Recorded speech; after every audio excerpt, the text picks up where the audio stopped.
Je déclare mon meublé, spécialiste de la fiscalité et de l'accompagnement des loueurs en meublé, a le plaisir de vous présenter Je découvre le monde du meublé, le podcast à destination de tous les loueurs en meublé.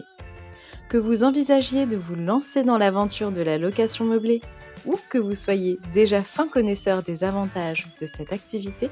retrouvez-nous chaque semaine pour parler conseils, bons plans et suivre ensemble l'actualité de la location meublée.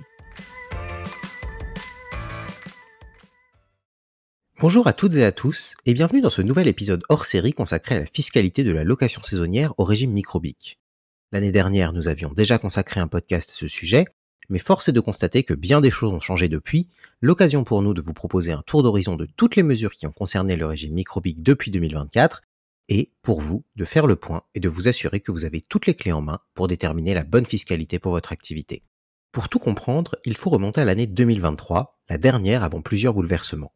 Lors de cette année, les chiffres du régime microbique de la location saisonnière sont les suivants. 50% d'abattement et 77 700 € de plafond de recettes pour la location d'un meublé de tourisme non classé, 71% d'abattement et 180 700 € de plafond de recettes pour la location d'un meublé de tourisme classé ou d'une chambre d'hôte. Pourtant, dès cette année, plusieurs signaux tendent vers une prochaine réforme de la fiscalité du régime microbique, l'un d'eux étant l'apparition d'une proposition de loi transpartisane au mois d'avril, la proposition de loi Le Meur.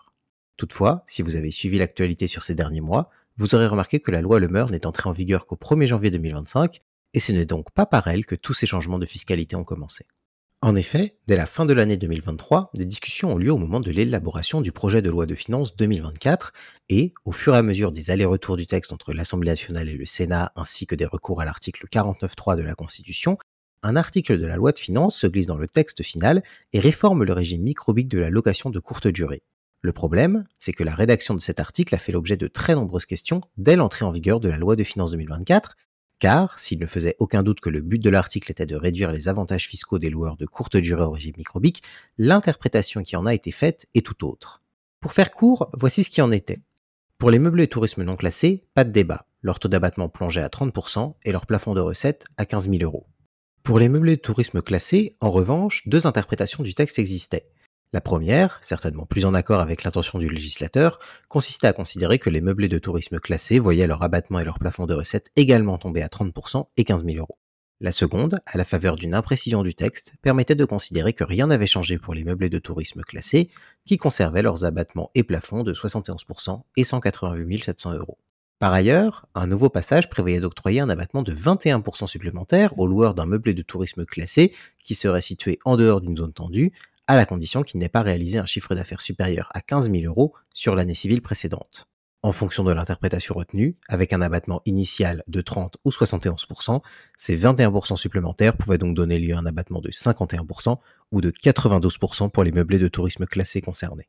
Au vu de ces éléments et de l'esprit de la loi, c'est donc bien l'interprétation moins favorable aux contribuables qui semblait devoir être retenue. Et de nombreux indices allaient dans ce sens, dont, dès la mi-février 2024, l'apparition au BOFIP d'un article précisant que, pour limiter les conséquences d'une application rétroactive de la loi de finances 2024, les contribuables auraient le choix, au moment de déclarer leurs revenus de l'année 2023, entre se voir appliquer l'ancien et le nouveau régime. Car oui, dernière surprise du texte de la loi de finances 2024, elle prévoyait la rétroactivité de ces mesures pour les revenus perçus en 2023, qui allaient donc être imposés quelques mois plus tard. Cette publication a d'ailleurs été immédiatement suivie d'un recours en référé pour excès de pouvoir, déposé le 6 mars par plusieurs sénateurs auprès du Conseil d'État, rapidement rejoint le 14 mars par l'Association pour un tourisme professionnel, l'Union des métiers et des industries de l'hôtellerie et le Groupement des hôtelleries et restaurations de France. Tous dénonçaient le maintien d'un avantage fiscal jugé excessif en laissant le choix aux contribuables.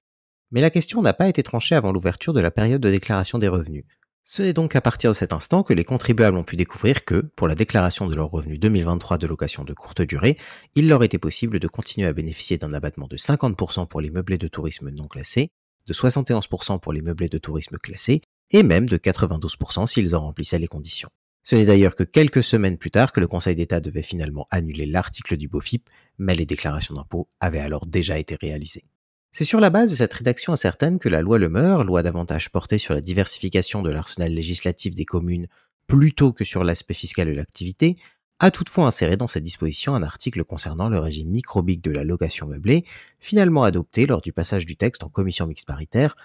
après de nombreux reports, notamment dus à la dissolution de l'Assemblée nationale à l'été 2024. Dans cet article, 2 éléments importants sont à retenir. Premièrement, pour les revenus de location de courte durée perçus en 2025, les taux et seuils du microbic étaient revus à la baisse, soit 30% d'abattement et 15 000 € de plafond pour la location d'un meublé de tourisme non classé, et 50% d'abattement et 77 700 € de plafond pour les meublés de tourisme classés et chambres d'hôtes. Somme toute, le microbic des meublés de tourisme non classés se voit donc aligné sur les valeurs du régime microfoncier et celui des meublés de tourisme classés sur celui de la location meublée de longue durée. Deuxièmement, et pour éviter de nouveaux doutes ou erreurs d'interprétation, la loi Le Meur imposait, pour l'imposition des revenus 2024, que la fiscalité applicable soit celle prévue préalablement à l'entrée en vigueur de la loi de finances 2024. Adieu donc l'abattement de 21% supplémentaire et retour, pour une dernière année, aux taux qui étaient jusqu'ici les plus connus en location de courte durée, 50 et 71%. Pour autant, il aura été possible que ces nouveaux changements ne voient jamais le jour, car les dispositions fiscales de la loi Le Meur auraient très bien pu, avant de pouvoir entrer en application au 1er janvier 2025, se voir supplantées par des dispositions de la loi de finances 2025. D'ailleurs, lors des premières discussions sur le PLF 2025, des amendements ont été déposés pour modifier d'une autre manière le régime microbique de la location de courte durée. En effet, les chiffres retenus par la loi Le Meur ont été le fruit d'un travail mené par une commission mixte paritaire afin d'aboutir à un compromis entre les volontés de sénateurs et de députés, compromis qui a, sur ce point, davantage tourné en faveur du Sénat. C'est certainement la raison pour laquelle, au moment de se pencher sur la loi de finances, députés et sénateurs ont finalement essayé de modifier à nouveau ces chiffres afin de faire prévaloir leur version par rapport à la solution de compromis de la loi Le Meur. Mais finalement, tous les amendements en ce sens ont été abandonnés ou rejetés, ce qui fait que le texte de la loi Le Meur a bien trouvé à s'appliquer depuis le 1er janvier 2025, modifiant donc de manière importante la fiscalité des contribuables sur l'année 2026 et augurant une modification de leur formulaire déclaratif avec des cases adaptées au changement à partir du printemps 2026 lorsqu'il s'agira de déclarer les revenus 2025. En conséquence, les loueurs de meublés de courte durée qui relèvent du régime microbic doivent garder 2 informations à l'esprit. La première est que leur imposition au régime microbic va mathématiquement augmenter du fait de la chute de l'abattement forfaitaire, à moins, pour les loueurs de meublés de tourisme non classés, de procéder au classement de leurs biens afin de conserver un taux d'abattement équivalent de 50%. La seconde est que certains loueurs qui dépassent ou sont proches des nouveaux plafonds de recettes, et particulièrement celui de 15 000 €, devront peut-être anticiper un passage au régime réel d'imposition.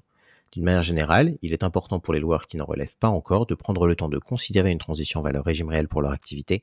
afin de conserver une bonne rentabilité. Après plus d'1 an et demi, la question de la fiscalité de la location saisonnière au régime microbic semble finalement avoir été tranchée et déboucher sur une baisse de l'abattement qui devrait finalement s'appliquer dès le printemps 2026 pour la déclaration des revenus 2025, même s'il conviendra, d'ici là, de surveiller, comme chaque année, le contenu du texte de la loi de finances 2026 qui pourrait, à nouveau, réserver des surprises aux loueurs de courte durée. Si vous avez aimé notre podcast, faites-le nous savoir et n'hésitez pas à vous rendre sur notre site internet, à nous suivre sur les réseaux sociaux ou encore à nous contacter directement par téléphone ou par mail à l'adresse contact@jedéclaremonmeublé.com.